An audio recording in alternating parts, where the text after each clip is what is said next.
Hello बच्चों, आपका फिर से स्वागत है हमारे YouTube चैनल विज्ञान ज्ञान में, जहां पर हम विज्ञान के मूलभूत सिद्धांतों का परिचय आपसे कराते हैं और इन्हें आपके अनुप्रयोग के लिए सुगम बनाते हैं। इसके पहले की वीडियो में आपने परावर्तन के नियम देखे, लेकिन प्रकाश के परावर्तन के लिए हमें दर्पणों को समझना आवश्यक है। इसलिए हम ये नया वीडियो लेकर आपके सामने हैं। दर्पणों को किस प्रकार पहचानते हैं, दर्पण कितने प्रकार के होते हैं, दर्पणों को छू के कैसे पहचान सकते हैं और इन्हीं दर्पणों को हम बिना छुए कैसे पहचान सकते हैं, ये सारी जानकारी आपको इस वीडियो में मिलेगी। तो बने रहिए हमारे साथ और दर्पण के बारे में चलिए अपनी बात को आगे बढ़ाते हैं। दर्पण का सदैव एक तल चिकना और दूसरे तल पर एक खुरदुरी पालिश की जाती है। यदि दर्पण समतल कांच की प्लेट को काटकर बनाया गया है तो समतल दर्पण होता है, तो उसे हम लोग समतल दर्पण कहते हैं। जबकि यदि किसी कांच के खोखले गोले से काटकर बनाया गया है तो उसे गोलीय दर्पण कहते हैं।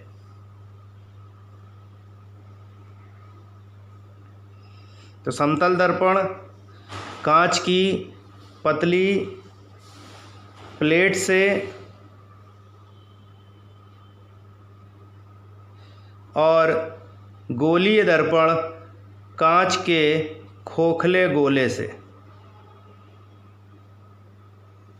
काटकर बनाए जाते हैं।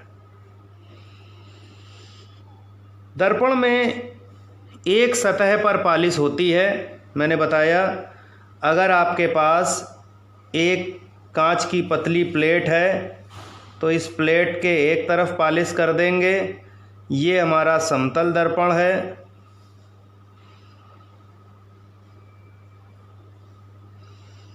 और अगर हम बात करें गोलीय दर्पण की, तो गोलीय दर्पण हमारे दो प्रकार के होते हैं मुख्यतः।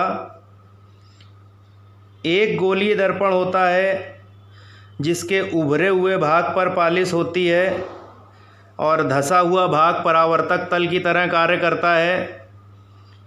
इसे हम अवतल दर्पण कहते हैं।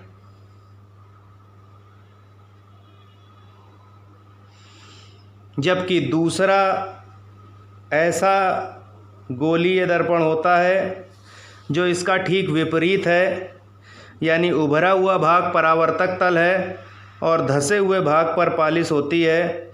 इसे हम लोग उत्तल दर्पण कहते हैं। इसे और समझने के लिए अगर हम एक चम्मच का प्रयोग करें तो चम्मच का एक भाग उभरा हुआ होता है, दूसरा भाग अंदर धंसा हुआ होता है।